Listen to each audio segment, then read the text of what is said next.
Hey, this is Chris Liverett with Sherpa Real Estate, here with my friend Lynn Johnson, and we're going to do a little dialogue about the market report for the second quarter of 2022. We hope you guys can get some value from it. And what we're going to do is we're going to talk about kind of big picture market statistics, and then we're going to talk about some factors that are affecting our market right now. And then we're going to kind of spin the crystal ball to maybe decide what might be happening in the future. So I hope that makes sense. Well, bring it on. Everyone always wants to know what the market's doing, so maybe I can start us off. So here we go. The prices of homes are up again about 3.5% from the first quarter of 2022 to the second quarter of 2022. So not nearly as much as we've seen in the past, but it's still kind of creeping up. And that is the 40th quarter, according to my calculations, that we have seen an increase in price of homes. The other thing we like to talk about is months of inventory. I think you had some discussion on that. I've got a little bit about that. Right now, we've got 4.6 months worth of inventory. All right. So that really is leading us into more of a balanced market. Last quarter was like 1.2. 1.2 is crazy. Yeah. What was the other one we wanted to talk about? Are we editing this out right now? Because my phone's locked. Days on market is a statistic that comes up all the time. Days on market, that's another one. So what does that mean? Obviously, it's how many days it takes to sell the average house. In the Q1 of 2022, we had basically 269 days on market, and we're down to 226. So fewer days on market means they were selling faster in the second quarter than the first quarter, and that's been getting shorter and shorter. That number sounds a little skewed because if you look at certain sector of it, it goes a lot faster than that. So what it means is for the second quarter, people were still selling their homes more quickly and their land more quickly than the first quarter. Another factor that I think is out there is that interest rates. Oh yeah, is coming at us. I'll tackle that one. So if you're not aware, June 15th, the Feds hiked the interest rates for the highest amount since 1994, I think, or 96, so like 28 years. And so that sent our interest rate, our home interest rate, up to over 6%. That's the biggest singular factor that we've seen in the market to definitely kind of slow down our sales pace. I think another big topic out there right now that is a factor that's in flux is short-term rentals. Oh, yeah. What do you think about that and what that's out there? Short-term rentals. I mean, that's something that the whole country's seen a lot of turmoil about, and we're no different. Pagosa Springs has seen a huge influx of short-term rentals in the last 10 years, 5 years specifically. The town has put some regulations in place that have kind of slowed down the short-term rental growth, and the county has said that they're going to, and they've put some proposals on the table that are really aggressive. And so I don't think those super aggressive proposals will make it all the way through, but they're going to do something.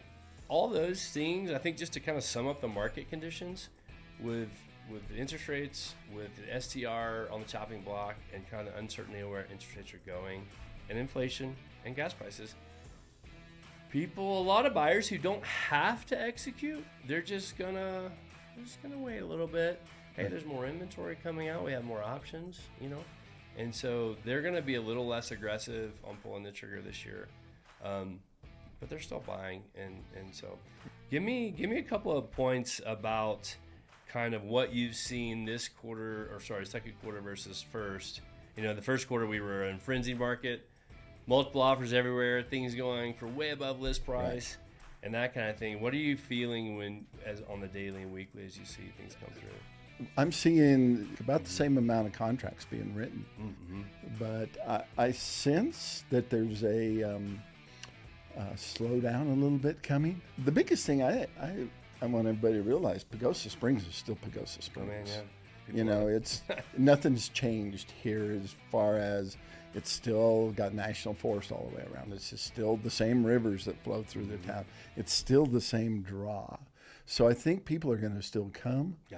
I think we're going to see the buyers that are out there are going to study it a little bit closer, but the value is still there. Yeah. I don't think you're going to see value. You might see a trend for a little while slow down, but it's still the same same Yeah, vibe. we're primed for a little correction, right? The whole country is. Everybody is. But when you look at it compared to the other towns in the Rocky Mountains, Yeah. you know, you compare it, and everybody will say it's not a Telluride, or it's not a Crested Butte, or it's not Vail. It's not those, but it's still a mountain town with a ski area with 2 wilderness areas here. So I think we're going to see a little downturn or a little adjustment, transition for a little bit. But overall, I think we're going to see a finish that's reasonably strong as we go forward. Yeah, you're hearing the long game. The long game is going to be good. Okay, we'll wrap this up. I'm going to give a little bit of what I think is going to happen third and fourth quarter. It's a bad idea. Maybe we will edit this out because no one ever really knows. But I do. We have seen 40 quarters of growth. That's 10 years of median price growth. That's crazy, right? And so that's got to cool off. That's and I think the third quarter of 2022, we're gonna sit here and talk about a little bit of a decline in the median value. I also think, to your point, inventory will come, and the buyer and seller demand will become more neutral, or maybe even, I don't know if it's third, fourth, or fourth quarter. I think we may even see a buyer advantage toward the end of the year for a little while. And that's another thing, to talk to the buyers out there. You guys, a lot of you guys have been on the fence for 2.5 years because you can't find anything you want. Well, if you've got any kind of mid to long term goal and you're okay with maybe a slight adjustment over the next 6 months or a year, it's a great time to get in the market. We've seen more and more inventory, so the buyers will have more to choose from, and that'll be for sure happening coming up. I also want to interject something, not to get too heady, but what you'll see is a fickle pricing structure. What does that mean? Right. So we have such secondary buyers. A lot of people don't have to buy and sell. It's a luxury item for them. It's a second or third home. And so what we'll see is the quorum of people who really need to get out and sell their property. They're going to drive their price down pretty quickly. We're actually seeing a fairly quick reaction. People are pricing their home based on what was still the COVID frenzy, quite honestly. For 2.5 years, there was a feeding frenzy in this market. And people would look at that number if they think, oh, my house is worth $530,000 then. Well, gosh, it's such a frenzy. I'm sure it's worth $570 now. And so there was a little high pricing structure. And now there's a little more normalcy in the market. And with the interest rates slowing things down, they have to deal with that normalcy. I think that we're seeing that high mark coming down. And I think it's a good natural flow. I'm not afraid of it at all. I think it's good and healthy for our market, Pagosa, other markets. So we're going to see that. And the ones that need to sell, they're going to bring it down.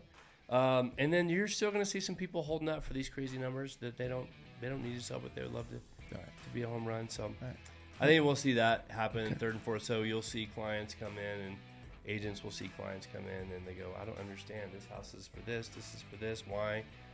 And that'll be one of the things that we'll see. But, cool. Good time to purchase if you haven't been able to find what you've been wanting. It's still a busy time to sell. We're still writing contracts. All of our conference rooms are filled up right now.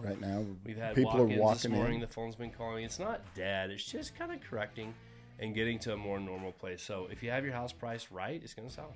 Right. And if you've got a little bit of equity there or a little bit of money in your pocket and you're not afraid to pay slightly higher interest rate, you can get what you want right now. So we haven't seen that for a while. But interest rates come up, go down. If you pay a little bit more than you want now, refinance it when the rates go down. My family's buying into the market at this very moment, and it's a little higher than I thought I would want to pay, but I'm fine with it because I know where this thing's going. So absolutely. All right. Well, cool. Well, thank you, big guy. Thank you, Lynn. I hope that was a good chat. Well, I hope they think it's a good chat. But we can help our clients in any way, guys. If we can help you with any buying or selling information for Pagosa Springs, obviously give us a call. We'd love to do it. And until we meet again, I hope you have a great summer and get out in the mountains and do something fun. Thank you. Ta-ta.